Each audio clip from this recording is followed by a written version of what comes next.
in the service from 1956 to 1958.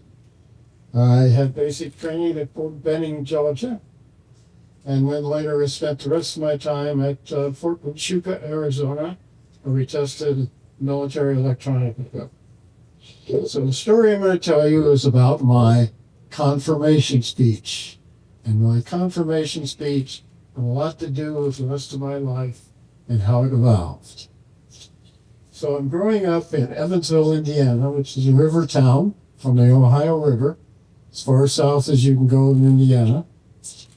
And I was a little kid, and I got to be 13, attended Sunday school, and it was time to be confirmed. So I had to prepare a confirmation speech. I had a class of we were about 6 kids. So I had to come up with an idea for a speech. It had to have something to do with Judaism. So I decided to talk about Theodore Herzl.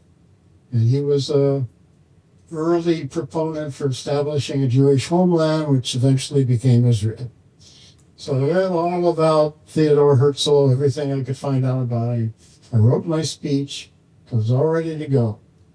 So the day of the confirmation came about.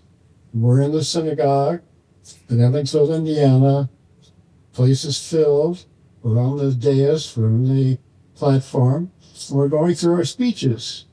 And Bernice Cutler was giving her speech, and she was doing pretty well. But she got in the middle of her speech, and she forgot. And she stood there, and she put her hands over her face, and she started crying and sobbing, and she ran off the stage. And there was total silence. You could hear the proverbial pin drop. No one said anything. And then the rabbi said, "Rod, you're next." I was a little shaken up, but I got up there and I started giving my speech. I decided I was talking about Theodore Herzl and how he had established Israel and so forth, and I was into it. I prepared it. I was ready to go, and I'm going along, and then I forgot my speech.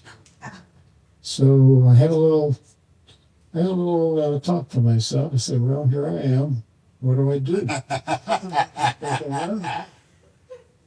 I don't know. I don't want to run off the speech. I don't want to cry like Bernice. What can I do? So I thought, well, I'll just keep talking. So I just kept talking. I had Theodore Herzl traveling all over the world. He was enlisting help, trying to raise funds. He was talking to people. All this was going on. I just kept talking. And then I picked up my speech again. I thought, well, this is great. I got it. I finished my speech. Felt pretty good. Felt shaky, but I felt pretty good. I was a very shy kid. You got to know this was a big thing for me. So later they had a reception for us, and we were sitting around, we were talking, drinking a little, and a relative came up to me and he said, "You know, Rod, I thought there for a while that you lost your speech and you've forgotten it." I said, No. You must be mistaken. Well, that was a very important moment for me because from that time on, I never memorized a speech.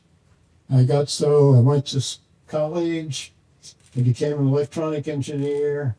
I worked co-op in Evansville with Whirlpool, tested refrigerators. I ended up going into the Army for a couple of years, and we talked about it a little. Came out of the service, went to work for Naval Avionics here in Indianapolis. I worked on military electronics for the Navy, for Navy aircraft. And along in 1966, Charlie Cow, who's an engineer in England, came up with the idea of fiber optics. And if he could purify glass fibers to a certain extent, we could transmit over kilometers. We could eliminate all the impurities in glass. And suddenly the world started working on fiber optics. It's got to be a big thing. Charlie Cow got the Nobel Prize for this idea.